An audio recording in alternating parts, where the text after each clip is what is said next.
Working through the grief of separation or divorce will naturally have its ups and downs.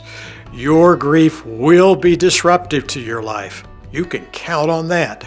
But if the disruption becomes too severe, then depression may set in. Now, this was a big issue for me during my divorce. I was seeing a counselor suggested by my church, and he became very concerned that my grief had transformed into deep depression. Grief is normal and healthy in response to loss. But grief can develop into depression just as a head cold can develop into a sinus infection. But depression is not inevitable like grief and sadness. The main distinction between a clinical depression and grief is your level of functioning. When you are grieving, you are going to experience tremendous amounts of sadness. And yes, there will be days that it's going to be difficult for you to get up and go. It's going to be difficult for you to enjoy life because you don't have your marriage anymore. You don't have your spouse anymore. You're experiencing tremendous amounts of loneliness. But you can still get up, go to work, and do your work. You can still go to school. It's difficult, but you can do it. But when we talk about clinical depression, you are experiencing higher levels of impairment. That means you are unable to perform activities that you once did. I didn't cook for 6 months. I did not have the energy to cook a meal because it reminded me of my husband and how much we enjoyed cooking, and my poor kids, had to fend for themselves because I just didn't want to be around cooking. You are unable to concentrate and focus, and therefore it affects your work, it affects your school. You have a lack of motivation.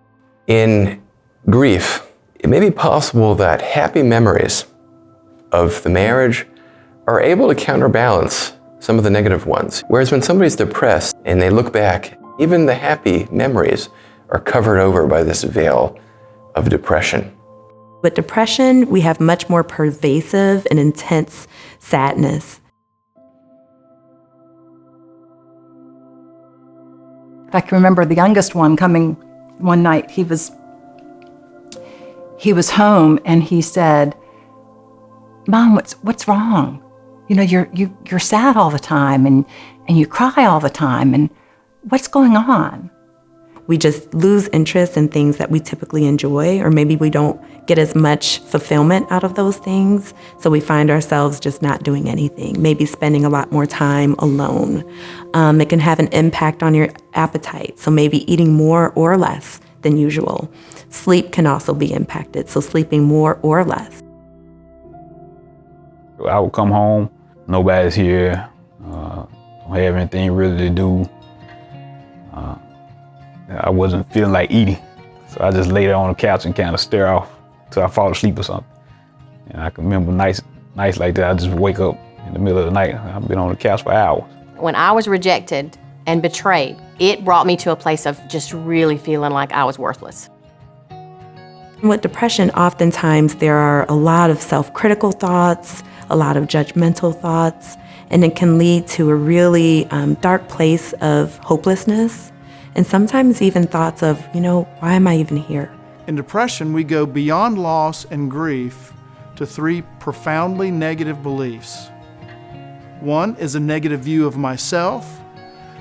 I'm weak, I'm a failure, I'm ugly, no one's gonna love me. If you go to the movies, if you read books, it'll remind you again, I'm a failure, I wasn't good enough. And it looks like society that people that are married have it together, and you don't. What happened? What did you do wrong? Those kind of judgments. Secondly, is a negative view of my life. The permeating belief that nothing in my life is good. And thirdly, a negative view of my future, that my life is not going to get better. This is how it's always going to be. This negative view of myself, my life, and my future are hallmarks of depression. not just grief. To learn more about joining or hosting a divorce care support group, visit divorcecare.org.